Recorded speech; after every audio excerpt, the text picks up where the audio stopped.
ಹೇಳಿದಾಗೆ ಯಾವ ಹೆಣ್ಣು ತನ್ನ ಶೀಲವನ್ನು ಕಳೆದುಕೊಳ್ಳದಿದ್ದರೆ ನಾನು ನೀನು ಈ ಭೂಮಿಯ ಮೇಲೆ ಹುಟ್ಟುತ್ತಲೇ ಇರಲಿಲ್ಲ. ನೋಡಿ, ಈ ನಾಡಿನಲ್ಲಿ ಹೆಣ್ಣು ಮಕ್ಕಳೆಲ್ಲ ಮತ್ತೊಬ್ಬರಿಗೆ ಸೆರಗ ಹಾಕ್ತಾರೆ ಅಂತ ನೀನು ಕೊಡ್ತೀಯ. ಆದ್ರೆ ಮದುವೆ ಹೆಣ್ಣು ಮಕ್ಕಳು ತನ್ನ ಗಂಡನಿಗಾಗಿ ಶೀಲವನ್ನೇ ಮುಡುಪಾಗಿಟ್ಟಿದ್ದಾರೆ. ನೀ ಮರಿಬೇಡ. ಮದುವೆ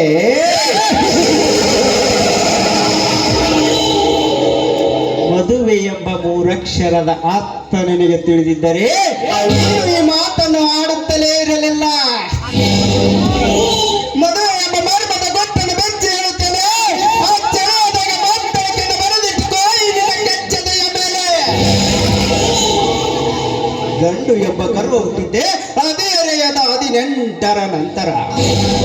ಅದೇ ರೇಯದಲ್ಲಿ ನಾನು ಗಂಡು ಎಂಬ ಗಂಡುಗಾರಿಕೆಯನ್ನು ತೋರಿಸಲು ರೆಡಿಯಾಗುತ್ತಾನೆ. ಕಂಡ ಹೆಣ್ಣುಗಳ ಮೇಲೆ ಕಣ್ಣು ಹಾಕುತ್ತಾನೆ. ಹಾಗಂತ ಅದು ಆ ಗಂಡಿನ ತಪ್ಪಲ್ಲ, ಪ್ರಕೃತಿಯ ನಿಯಮವೇ ಹಾಗೆ. ಹೀಗೆ ಮುಂದುವರಿಯುತ್ತಾ ಹೋದರೆ ಯಾರ ಹೆಣ್ಣೆಂದರು ಯಾರ ಕೈಯಲ್ಲಿ ಎಂದು ಗೊತ್ತಾಗುತ್ತಲೇ ಇರಲಿಲ್ಲ.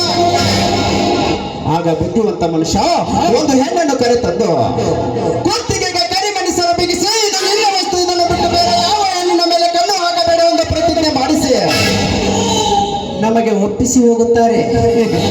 ಏಕೆ ಗೊತ್ತಾ? ಒಂದು ಗಂಡಿಗೆ ಒಂದೇ ಹೆಣ್ಣು ಎಂಬುದನ್ನು ಗುರುತು ಮಾಡುವುದೇ ಈ ಮದುವೆ. ಮತ್ತೆ ಮದುವೆಯಾಗದ ಹೆಣ್ಣು ಮಕ್ಕಳ ಮೇಲೆ ಕಾಮದ ಕಣ್ಣು ಹಾಕೋದು ತಪ್ಪಲ್ವೇನೋ? ಸರಿ ತಪ್ಪಿನ ಬಗ್ಗೆ ನನಗೆ ಬುದ್ಧಿ ಹೇಳಲು ಬರಬೇಡ. ಇಷ್ಟು ತಿಳಿಸಿ ಹೇಳಿದ್ರು ತಿಳಿದುಕೊಳ್ಳುವ ಹೆಣ್ಣು ನೀನಲ್ಲ ಎಂದಾಗ ನಿನಗೆ ಬಲಾತ್ಕಾರವೇ ಸರಿ. ಅನುಭವಿಸಲು ಸಿದ್ಧರಾಗ.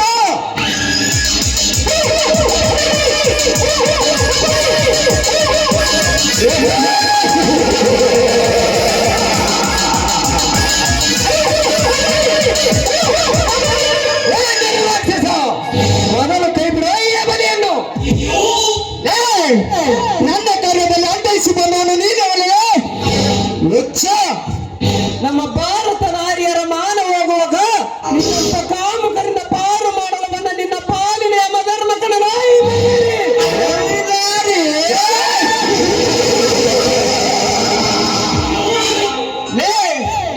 ಈ ಬಲರಾಮನ ಸಾಹಸಕ್ಕೆ ಕೈ ಹಾಕಿದರೆ ನಿನ್ನ ಪ್ರಾಣ ಪಕ್ಷಿ ಹಾರಿ ಹೋಗುವುದು ಏನು ಹೊರೆ?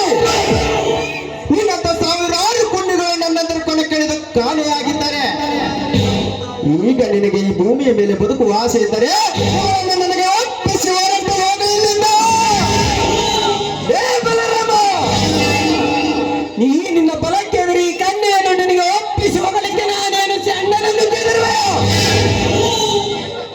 ನಿನ್ನಂತ ಕೆಟ್ಟ ಪ್ರಾಣಿಗಳು ಇಂಥ ಒಂಟಿ ಹೆಣ್ಣಿನ ಮೇಲೆ ದೌರ್ಜನ್ಯವನ್ನು ಮಾಡುವುದು ಕಂಡರೆ ಇದೇ ನಿನ್ನ ಕೊಡಲಿಲ್ಲ ಪ್ರಾಣ ಕುರುವುದು ಖಂಡಿತ.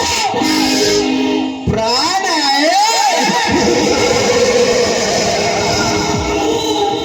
ಈ ರೌಡಿ ಸಾಮ್ರಾಜ್ಯದಲ್ಲಿ ರಾಜನಾಗಿ ಮೆರೆದು ನೂರಾರು ತಲೆಗಳನ್ನು ಚಂಡಾಡಿ ಕಾನೂನಿನ ಕಣ್ಣಿಗೆ ಮಣ್ಣೆರಚಿ ನಿನ್ನಂತ 100 ಜನರಿಗೆ ಸುಣ್ಣದ ನೀರನ್ನು ಹಾಲೆಂದು ಕುಡಿಸಿ ಕಣ್ಣಲ್ಲಿ ಕಾಮಿ ನೀರನ್ನು ಸೆಳೆದು ನನ್ನ ಕಾಮದ ತೀರಿಸಿಕೊಳ್ಳುವ ಈ ಚಾಣಾಕ್ಷನಿಗೆ ಸಾವಿನ ಮೇಲೆ ಅಂಜಿಕೆ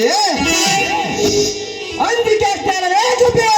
ನಿನ್ನಂತ ತಾಯಿ ಗಂಡರ ರುಂಡ ಚೆಂಡಾಡುವ ಧೈರ್ಯ ನನ್ನಲ್ಲಿದೆ. ಧೈರ್ಯ?